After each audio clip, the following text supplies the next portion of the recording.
Хятад улс анх удаа цөмийн шумбагчаас номхон далайд холын зайн баллистик пуужинд орчихжээ.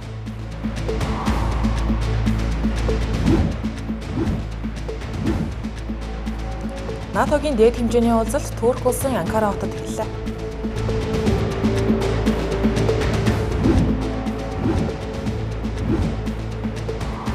Сирийн улсад Франц улсын ерөнхийлөгч Эммануэль Макроныг айлчилж байх үеэр Дамаск хотод 2 удаа дэлбэрэл болсон байна.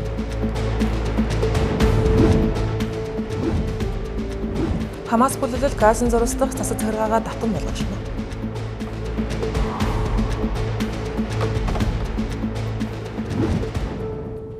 Оройн үзэгчтэй олон улсад өрнөж байгаа онцлог мэдээллүүдээс таймлан хүрэхээр Тэнгэрлэгсийн оройны гадаад мэдээний тойм хөтөлбөр бэлэн боллоо. Анхаарлаа хандуулаа.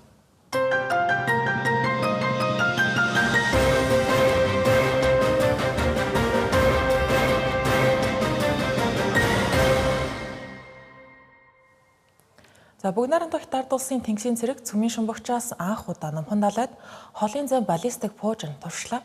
Хятадын төрийн мэдээллийн Синьхуа агентлагийн мэдээлж байгаагаар энэхүү пуужинд бодит цөмийн бус сургалтын зориулалттай хуурамч цэнэгт хошуутай байсан. Энэхүү туршилтыг жил бүрийн төлөвлөгөөт сургуулийн хүрээнд олон улсын хууль дүрмийн дагуу зохион байгуулсан гэж мэдээлж байна. Энэ өөрөө Хятад улс номхон далайд баллистик пуужинд туршсан 2 дахь удаагийн тохиолдол болж байгаа. Үүний өмнө 2024 онд төв алгасагч баллистик пуужинд туршсан нь 1980 оноос хойших анхны ийм төрлийн туршилт байсан.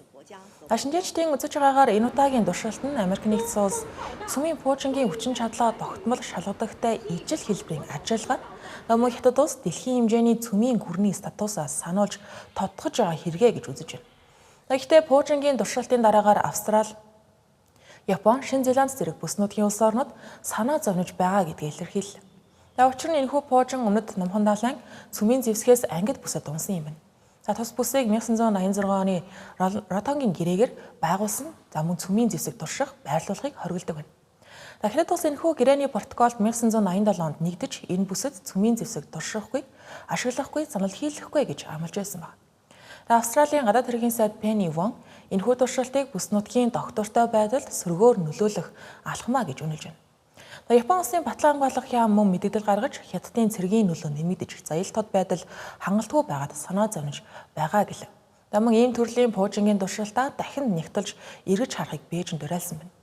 Хятад улсын цөмийн зэвсгийг төрүүлж хэрэглэхгүй гэсэн бодлоготой хിവэрэ байгаа. Гэхдээ ардын чөлөөлөх, арим шинжлэх, шинжилгээний урт хугацааны стратегийн хүрээнд цөмийн хүчин чадлаа эрчимтэй нэмэгдүүлж байгаа. Америк нэгдсэн улсын батлан хамгаалах яам 2025 оны тайландаа дурдсанаар 2024 оны байдлаар Хятад улс ойролцоогоор 600 цөмийн цэнэгт хошуутай болсон байна. 2030 он гэхэд энэ тоо 1000-аас давах төлөвтэй байгаа юм байна. НАТОгийн 32 гишүүн орны төр засгийн тэргүүнүүд Турк улсын нийслэл Анкара хотно 2 өдөр үргэлжлэх дээд хэмжээний уулзалтаа өнөөдрөөр эхлүүлж байна. Энэ удаагийн уулзалт нь зөвхөн Украины дайнд дүүгээ Америк нэгдсэн улсын Европтой холбоотой аюулгүй байдлын бодлогоо огцом өөрчилж байгаа цаг үед болж байгаа гэдгээр онцлогоо гэж ажиглагчид үзэж байгаа. Тодорхойлох юм бол НАТО нь 1949 онд байгуулагдсан дэлхийн хамгийн том цэргийн эвсэл өнөөдөр 32 гишүүн оронтой. Үндсэн зарчим нь гэрээний 5 дугаар зүйл буюу нэг гишүүнд халдвал бүх гишүүнд халдсан гэж үзэн хамтран хамгаалах зарчим байна. Гэвч сүүлийн үед Америк нэгдсэн улсын ерөнхийлөгч Дональд Трамп Европын улс орнууд өөрсдийн батлан хамгаалах ачааллаа хангалттай үүрэхгүй байна гэж удаа дараа шүүмжилж, Америк нэгдсэн улс Европын аюулгүй байдлын үндсэн баталгааг хിവэрэ байх ёстой эсэх талаар эргэлзэж байгаа гэдгийг удаа дараа илэрхийлсэн. Тиймээс энэ удаагийн уулзалтыг НАТОгийн ирээдүйн чиг хандлагыг тодорхойлох чухал уулзалтаа гэж үзэж байна. Энэхүү уулзалтын өмнө Дональд Трамп НАТОгийн зарим улс орон Америк нэгдсэн улс болон Америк нэгдсэн улсын Ираны эсрэг ажиллагааны үеэр энэ ажиллагааг явуулах үед өөрийн нутаг дэвсгэр цэргийн баазыг ашиглуулахыг зөвшөөрөөгүй сэтгэл дундуур байгаа гэдгийг хэлсэн байна. Тэрээр Их Британи, Франц, Герман, Итали, Испани зэрэг Европын томоохон орнуудыг нэр зохиж бидэнд та нарын мөнгө хэрэггүй гагцхан үнэнч байдал хэрэгтэй гэж хэлсэн байна.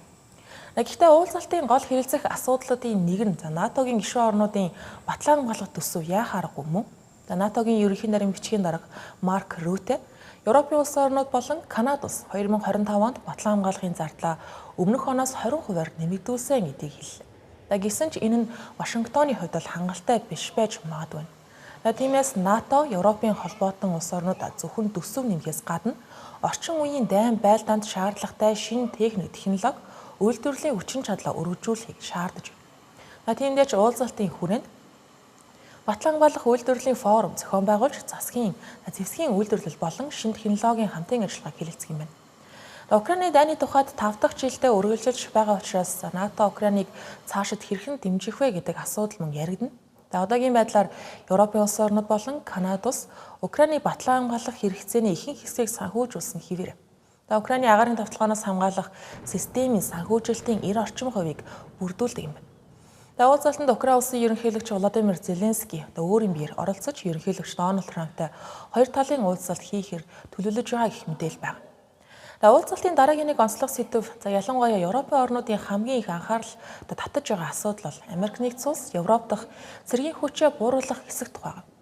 Пентагон саяхан Европ дахь Америк нэгдсэн улсын цэргийн байрлалд 6 сарын иж бүрэн үнэлгээ хийхээ зарласан байна. Энэхүү үнэлгээгээр Европ өөрийгөө хамгаалах чадвар хэр нэмэгдсэн, Америк нэгдсэн улс цэргийн баазуудаа бүрэн ашиглах боломжтой хэсэг. 3 дугаарт Европ дахь Америкийн цэргийн хэрэгцээ хിവэрэ байгаа хэсгийг судлах юм байна. Эцэст нь Ираны асуудал албан ёсны хөтөлбөрт байхгүй ч гэлээ гол сэдэв мөн.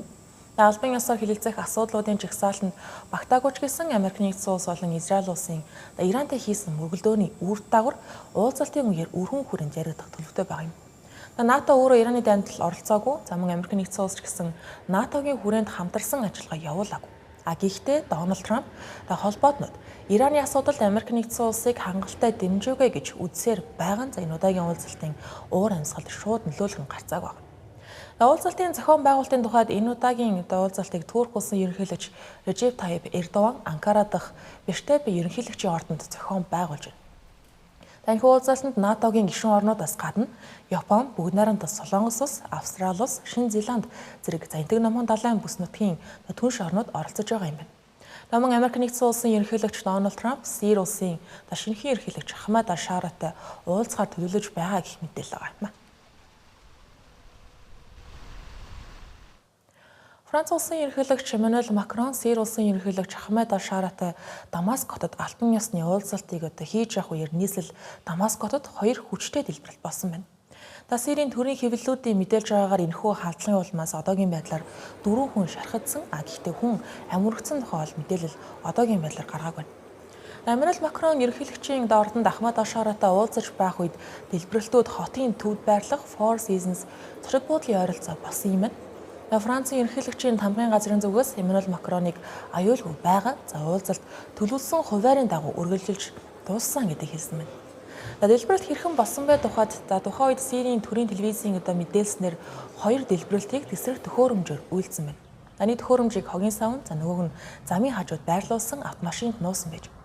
Дэлбэрэлтийн улмаас шархагдсан 4 хүн дотор цагдаагийн албан хаагчид хүртэл байсан байна. Халдлагын газарт одоогийн байдлаар мөдөн шалгах ажиллагаа үргэлжилж байгаа. Халдлагын хариуцлагыг ямар нэгэн зэвсэгт хүлээгээгүй байна.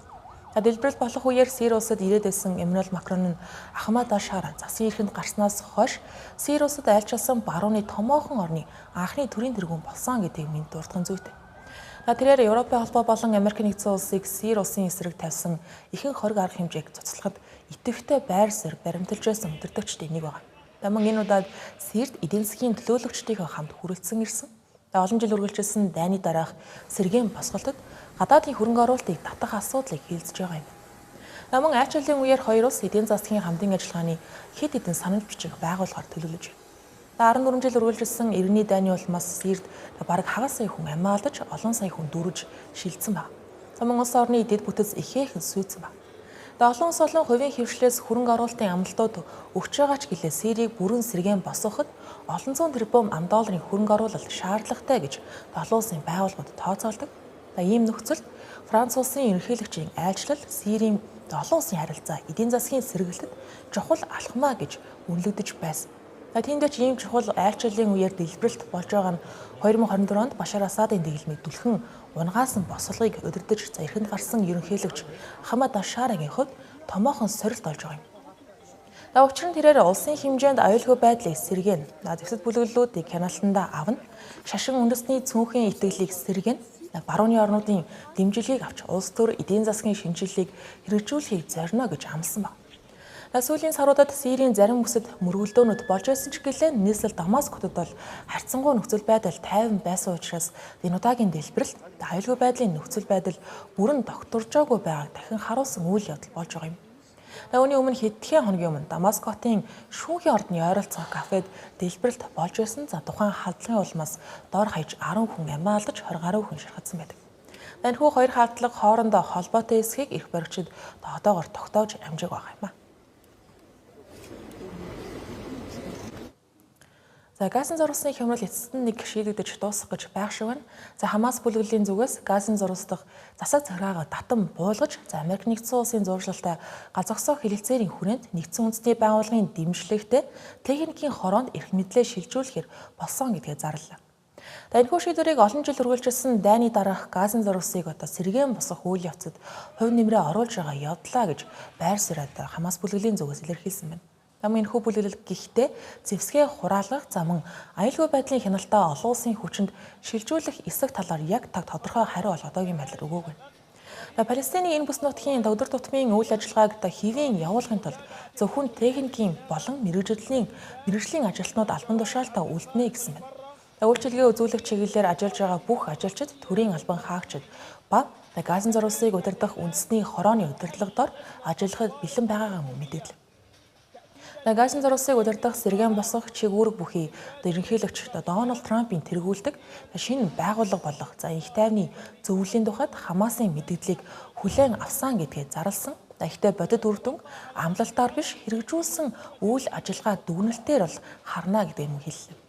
Харин Израиль улсын гадаад хэргийн сайд Гидеон Сарын тухайд энэхүү Хамас бүлэглэлийн мэдээллийг няцааж Хамас бүлэглэл зэвсгээ хураалгахаас зайлсхийх зорилготой ийм хуурамч шийдвэр гаргаж байна гэж хоёр нүртэй байна гэж шүүмжилж байна.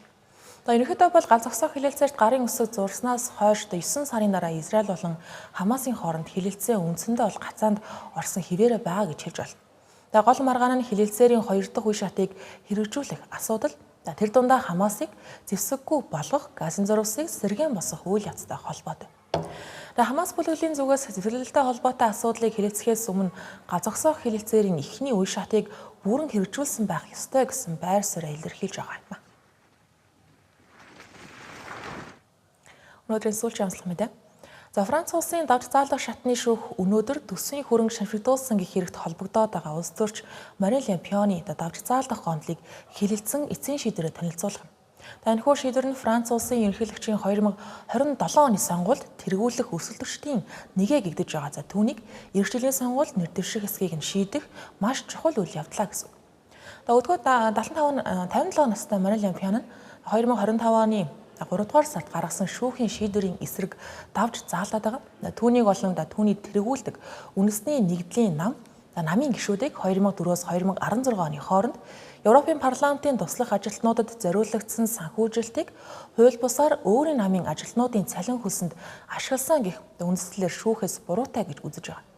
Энэхүү анхан шатны шүүхээс Марин Le Pen 20 хял оноосон. Мөн түүнийг төрийн албанд 5 жилийн хугацаанд нэр дэвших, ажиллах, эрхийг нь хасах шийдвэр ногдуулсан. Гэхдээ 20 хялын хэрэгжилтийг давж заалдах шатны шүүхийн шийдвэр гарах хүртэл төрд төлзүүлээд байгаа юм. Марин Le Pen нь өөрийг нь буруутгаж байгаад эдгээр бүх үндэслэлийг үүсгэж байгаа. 2027 оны Франц улсын ерөнхийлөгчийн сонгуульд 4 дахь удаа нэр дэвшнэ гэдгээч аль хэдийн хэлсэн. Хэрвээ тэрээр ерөнхийлөгчийн сонгуульд нэр дэвших эрхгүй гэж шүүхээс эцсийн байдлаар үзэх юм бол түүний улс төрийн залгамжлагчаа гэгдэж байгаа өдгөө 30 настай Жордан Бардella үндэсний нэгдлийн намаас ерөнхийлөгчийн сонгуульд нэр дэвших хамгийн өндөр магадaltaй хүн гэгдэж байна. Ингэм бол ерөнхийлөгч Эммануэль Макроны халааг авах ширүүн өрсөлдөөний төр зураг томоохон хэмжээгээр өөрчлөгдөж болзошгүй гэсэн. Парисын давж заалдах шатны шүүхийн гаргах энэхүү шийдвэрийн үр дүнгийн хувьд Марин Le Pen-д хамгийн таатай хувилбар нь түүнд холбогдуулсан бүх хэргийг хэрэгсэхгүй болгож бүрэн цагаатгах шийдвэр гаргах. Гэхдээ энэ оны ихээр 5-7 хоногийн турш үргэлжилсэн давж заалдах шатны шүүх хурлын үеэр Марин Le Pen алдаа гаргасан нь тодорхой хэмжээнд хүлээн зөвшөөрсөн. Тэрээр шүүх хуралдааны үеэр Европын парламентын туслах ажилтны нэрээр цалин авч байсан хүмүүс тухайн үед үндэсний фронт нэртэй байсан ба намынхын ажилд оролцож байсныг бол тэрээр хүлээн зөвшөөрсөн байна. Гэхдээ тухайн үед ийм төрлийн зүйлийг хууль бус гэж бодоогүй, мөн үүнийг нуунд харагдуулах ямар ч санаа зорилго хизээж байгаагүй гэж тайлбарлаж байна. Түүнчлэн тэрээр тухайн үед Европын парламентын эрх бүхий албан тушаалтнууд намынх нь ажилтан авах арга хэлбэр дүрм зөрчиж байгаа талаар урьдчилан анхааруулаагүй явдал гомдолтой байгаа гэдгийг хэлсэн байна. Анхааруулсан байсан бол ийм нөхцөл байдал үүсэхгүй байсан гэж үзэж байгаа гэсэн. Бас тэгэн хөлбөр нь давзаалах шатны шүүх Марилен Пионыг буруутай хэвээрэ гэж үзсэн ч гэсэн төрийн албан тушаал эрхлийг нь хоригдсон хугацааг 2 жил түүнээс бага болгон бууруулах. Эсвэл ямар нэгэн хориг тавихгүй байх шийдвэр гаргаж болно. Анхан шатны шүүхээс төрийн албан тушаал эрхлэхийг нь бол хориглох шийдвэрийг данийн даруй хэрэгжүүлэхээр тогтоосон байсан учраас Марилен Пион өнгөрсөн оны 3 дугаар сарын 31-ээс хойш энэ шийдэглээ хүлээж байгаа. Хэрвээ хоригийн хугацаа 2 жил буюу түүнээс бага байхаар тогтоогдох юм бол 2027 оны 4 дугаар сард товлогдсон Франц улсын дээжид ерөнхийлөгчийн сонгуулийн эхний шатны санал хураалтаас өмнө ялан дуусах боломжтой гэсэн.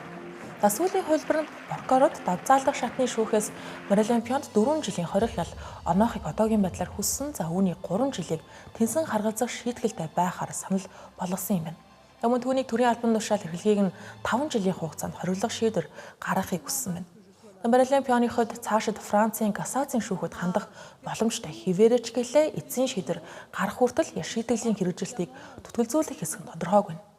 Францын кассацийн шүүх өмнө нь уг хэргийг хянан үзэх хүсэлт гаргаж байсан тохиолдол байгаа. Тухайн үед 2027 оны ерөнхийлөгчийн сонгуулиас өмнө шийдвэр гаргах боломжтой талаар хэлж байсан юм.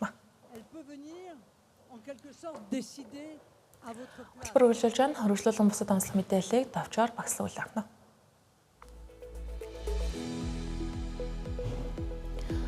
Хятад улсын өмнөд хэсгийн Наннин хотод Масаг хар салхины нөлөөгөөр үер бууж 2 хүн амиа алдсан талаар албаныхан мэдээллээ. Дахар салхи өнгөрсөн амралтын өдрүүдэд Вьетнам болон Хятадын Хайнан арлыг дайран өнгөрч их газрыг чиглэн суларч байгаа ч гэлээ хэмжээний хур тундас дагуулсан хэвээрээ байна. Ганшийн мужийн төв Наннин хотод 55,000 орчим хүн үерт өртөөд байгаа бөгөөд 3 усан сангийн ус халин урсаж хамгаалтын далан сэтэлжээ. Баригчид тасралтгүй орж байгаа Аадар борооны улмаас аврах ажиллагаанд хүндрэл үүсэж болзошгүй гэж үзсэн үерийн гамшигын онцгой байдлын хариу арга хэмжээг хамгийн өндөр түвшинд хүргээд байна.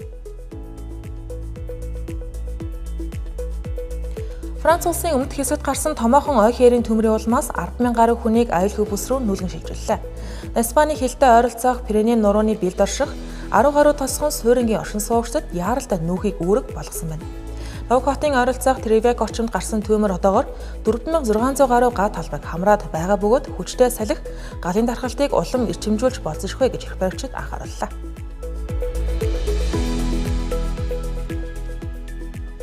Венесуэл улсад өнгөрсөн 6 дугаар сарын 24-нд болсон 2 хүчтэй газар хөдлөлтийн улмаас амиа алдсан хүмүүсийн тоо одоогийн байдлаар 3,535-д хүрч 17,800 гаруй хүн орон гэргүүг хിവэрэ байгааг албаныхан мэдээллээ. Тухайн 7.2 болон 7.5 магнитудын хүчтэй газар хөдлөлтүүд хэдхэн секундын зайтай болсон юм. Нийслэл Каракас болон эргийн Лагуара муж хамгийн их хорламжсан. Сүүлийн мэдээлэлээр 16,740 хүн гинтэж бэрцсэн бөгөөд 12,800 орчим хүн түр хорогдох 80 төвд байрлаж байна.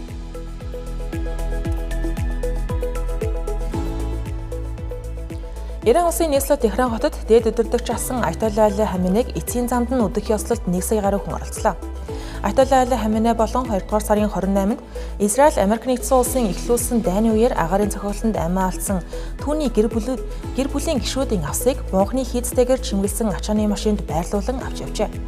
Иран улсын төр засаг энэхүү өргөн хүрээний оршуулгын ёслолтыг улс орны эвнэгдэл хүч чадлыг харуулах үйл явдлаа гэж тодорхойлж байгаа. Энэ нь Иран, Америк нэгдсэн улс хоёр дайныг бүрэн зогсоох асуудлаар яриа хэлэлцээг үргэлжлүүлж байгаа цаг үед болж байна. Ираны улсын телевизээр цацсан дүрс бичлэгт Техраны Азади талбайгаас эхэлсэн олон километр үргэлжилсэн хүний цуваа харагдаж байлаа.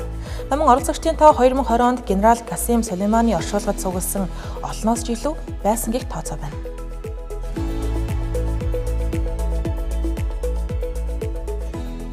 Тэнгэрийн оройны гадаад мэдээг хүлээсэн баярлалаа. Сайхан амраарай.